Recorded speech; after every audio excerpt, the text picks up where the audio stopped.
In this video, we're going to talk about the reverse grip, part 1. The reverse grip is super common in media, I think mostly because it's different and it looks, strange and exotic and a lot of fun stuff.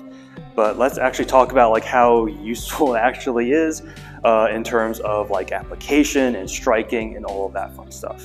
Because I love transparency and also I get to gush about a favorite YouTube channel. So there is a YouTube channel called Let's Ask Seki Sensei where he actually introduced the idea of reverse grip. At least he did a video on reverse grip that was kind of like the kickstart for me to actually rethink about the things here. So full transparency. So again, the video is going to be down below. I highly recommend you take a look at them because they are very, very good. And I agree with the grand majority of the things that they say, right?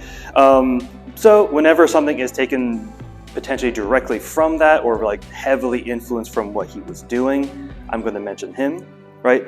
If it's from any other source, so like Kali, we're going to mention Kali a little bit. We're going to mention Haidong a little bit.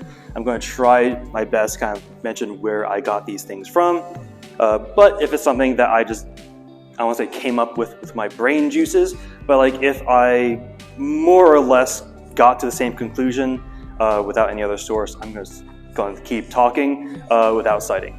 But transparency. And the last caveat before we actually get started is I'm going to be taking a combination from one of our forums, so from Yedo 3. It's not going to be one-to-one to what's actually taught by the Federation. I'm going to change it a little bit, both for my wellness in the sense that like there are things I would personally focus on a little bit differently in that forum, as well as not getting in hot water with the Federation for showing you a mid to high level forum. But that has an excellent combination in that form that I want to kind of explore. So keep that in mind. So first, let's just make sure we have our common ground, right? So standard grip, standard grip, reverse grip. So that's all I'm going to mean by reverse grip. This could be reverse grip. This could be reverse grip. This could be reverse grip. The main thing is like the leading hand is the one that is inverted. Now you might also hear this as positive grip and negative grip. I usually hear that with regard to nunchucks and stuff like that, but you might also hear that from other sources as well. So let's talk about the biggest and most useful use of the reverse grip. It's not going to be the most exciting, but it is the one you're going to see the grand majority of the time, and that is simply to put the sword away. Right? So for example, our standard, middle guard, if you're a Federation, you would focus and then bring it back in and chakam. Cool. Chakam meaning putting the sword away. Versus, so I'm taking something from Sangsu 6, full disclosure. Here, I'm going to have my finger over. This is also how I believe other like kenjutsu practices when you're using two swords. This is how you would actually bring your offhand to reverse grip to actually sheath it. But same technique, one finger over, going to let the weight of the weapon, bring it in, reverse grip, and chakam, putting the sword away that way. Okay, now that might look very similar, right?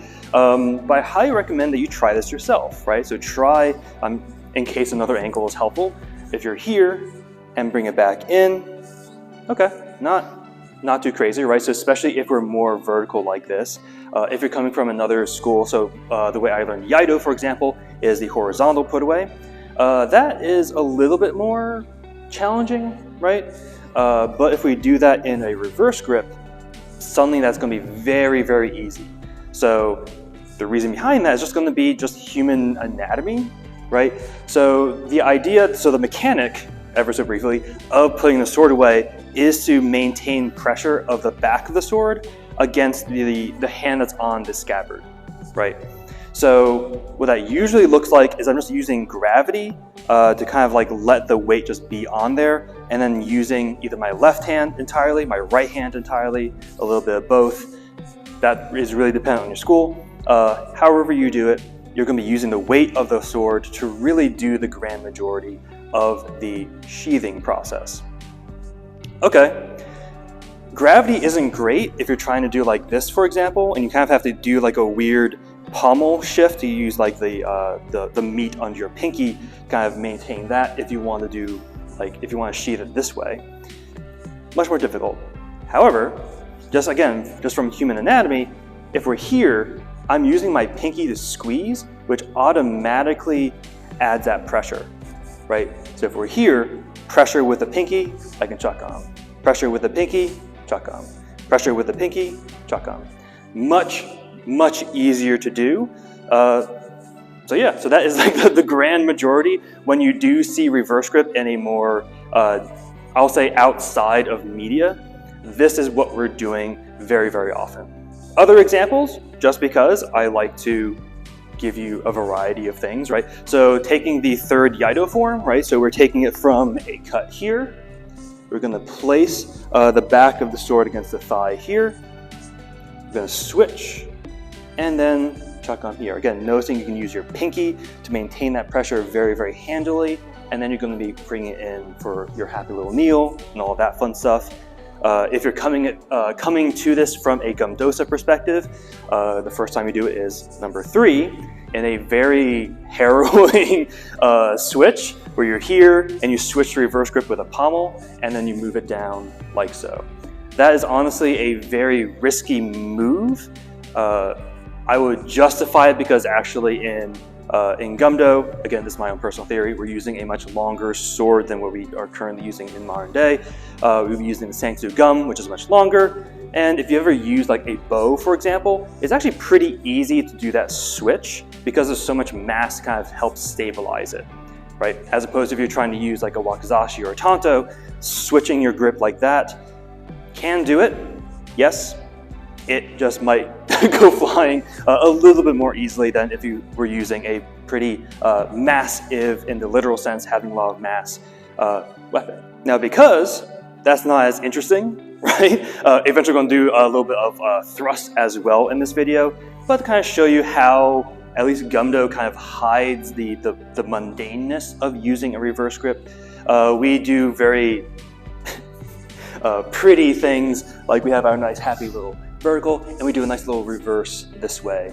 You might also see us do a diagonal overhead to reverse and chuck on. You might see, this is number 4, right? So this is the 4th time you put the sword away. Do this guy into reverse grip. So you're going to see a whole bunch of ways that we kind of show off how to get to reverse grip, but ultimately we're using reverse grip just to make the chuck on, again, the sheathing of the sword, easier. So the last thing I wanted to kind of talk about in this video is thrusting in reverse grip. So I'm going to add a little caveat here. We're thrusting with a, I'm going to call this a long sword, right? Because it is a long sword, as opposed to like a medium length sword, like a wakizashi or like a machete in Kali, versus a tanto or a knife. Also, again, tanto, Japanese, knife, universal, but I was also thinking from a Kali perspective. So stabbing in reverse grip with a long curved weapon, right? So if you want to just try it for yourself, have a happy little target here, aim for a very specific point, and then try to stab from there. What I'm going to do now is actually do 3 thrusts from Kali, just so you kind of have an idea of where I'm coming from with that. The thrust that's going to be in the form is a little bit different, but these are like the standard thrust when you think about stabbing someone with a sword. This is what it's going to be. So I'm going to do it facing this way, actually. So we're going to be starting with our on-hand side, off-hand side, and then center. So taking it from our reverse grip.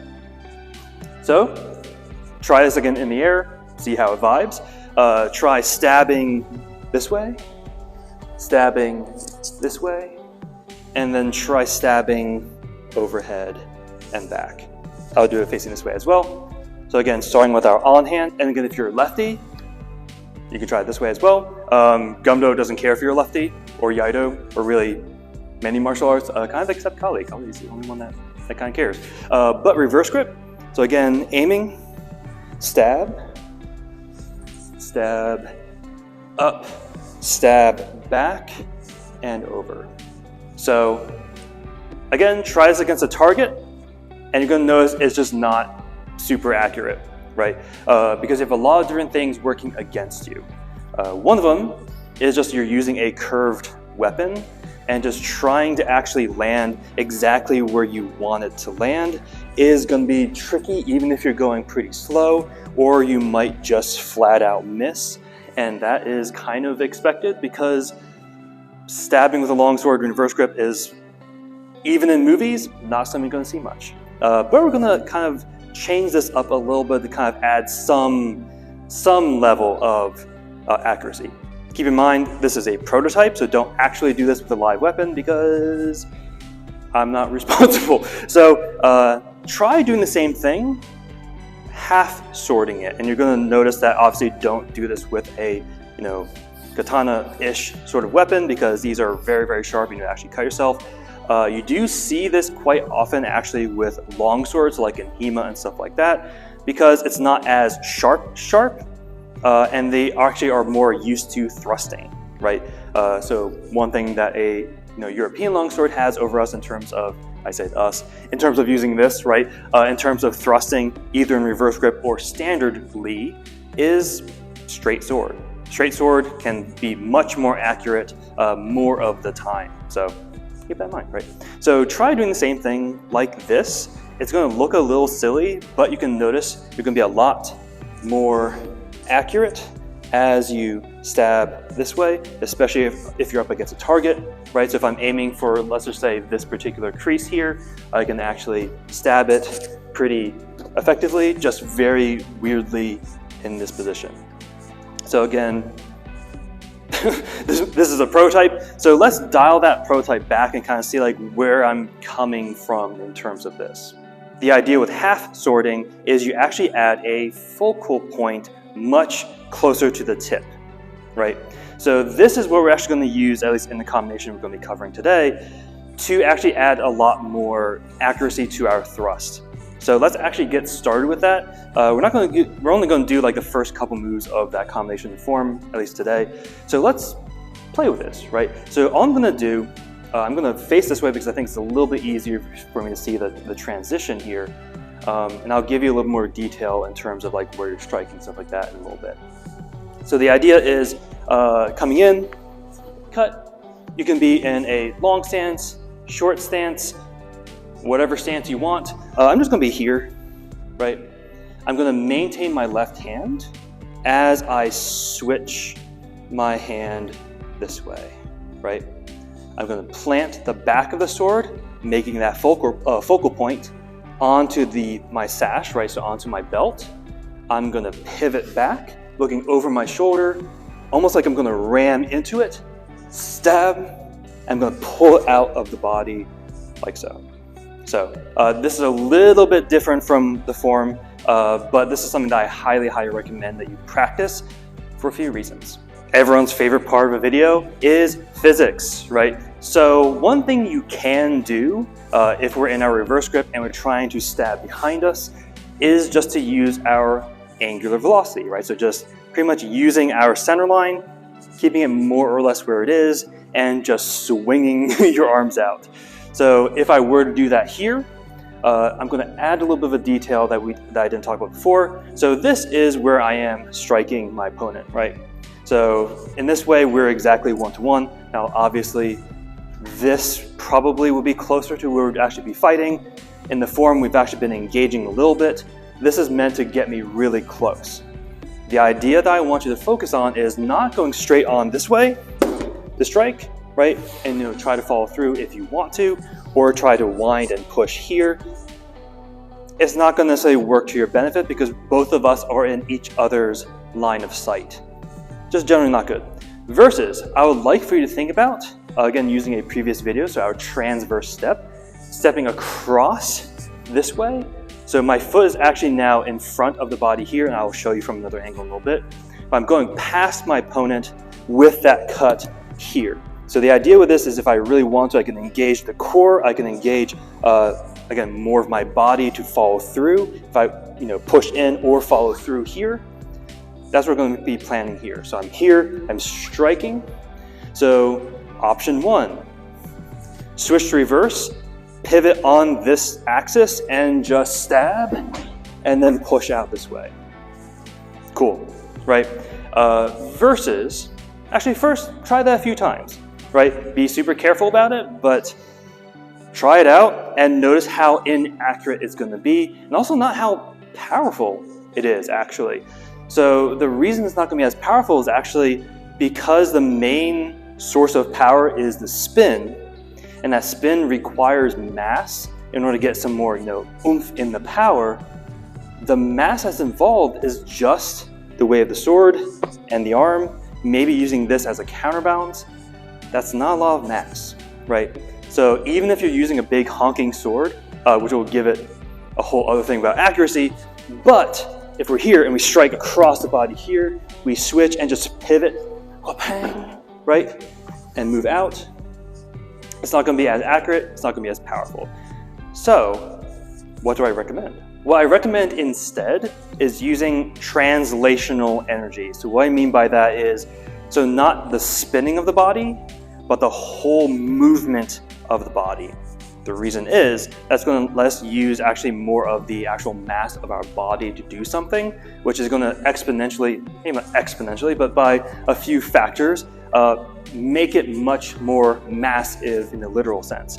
So what I mean by that is if we're here and we cut past the target, we switch, plant. All I'm going to do is look over my shoulder and think I'm almost like going to ram back using the whole weight of your body to drive the blade into the target. So again, just so I'm a little more accurate here. So 1, 2, plant. Using my whole body, I'm just going to ram it in and then push it out like so. Let's try that a few more times, right? So from here, cutting past, switch over. Again, trying to maintain some sort of eye contact so I know where I am. Switch over, ramming back, thrust, and pushing it out this way. So, few reasons I do like that one in particular is more powerful, more accurate, right? Because there's less moving pieces. It's just set, aim, and throw back, which is very linear, a lot easier to land, and it's also going to be easier on your body. So the idea here is, so again, do this safely, don't do it too powerfully because you might damage yourself. When I mentioned it's going to hurt your body less, think about the idea, right? So if I'm just pivoting with that thrust, all of the mass that's in motion is going to stop here, and that's going to cause a jarring effect on the actual wrist. Even if you have a really good grip on it, it's still going to be jarring in some regard, as opposed to here, like the whole weight, like the mass of the momentum of the impact, when we actually stab back this way, is going to be absorbed by your whole body instead of just the arm. Assuming that the impact is going to have the same amount of power, either all of that power is going to go into your wrist, or all of that power is going to be dissipated through your whole body. So it's safer for your body, it's more powerful, it's more accurate. Highly recommend you think about translational energy as opposed to merely using angular. Can you use both? Sure, but if you have to focus on one, I would recommend that translational. I promised another angle, so the idea is, so instead of facing off directly against your opponent like so, I would like for you to think about stepping off to the side this way, right? So when I cut, I'm stepping off here to follow through if I want, or maintain pressure here where I can actually just pressure. If I want to, I could push off, strike through this way. Right? At least in terms of the form, maybe assuming we're striking past or through someone's actual sword guard, stepping past it here. So again, pommel shift here, plant as I look, again, just ramming back, thrust, and pushing it out this way. In the form, they think that you're punching with the sword. I think you're just dislodging it from the gut. So that's our introduction to reverse grip. This video has been recorded like 5 times, so hopefully this will actually see the light of day. Whether it's a corrupted file or the microphone running out of battery, hopefully you'll actually be able to see this. And you can probably notice we're in a new space, right? So I'm starting a program in a new school, so I hope that you will enjoy seeing the actual progress, like the physical progression of this school as we keep building. So that'll be very exciting. But with that, make sure you stay safe. So again, slowly, all that fun stuff. Stay safe, stay humble, and keep training. Haidong!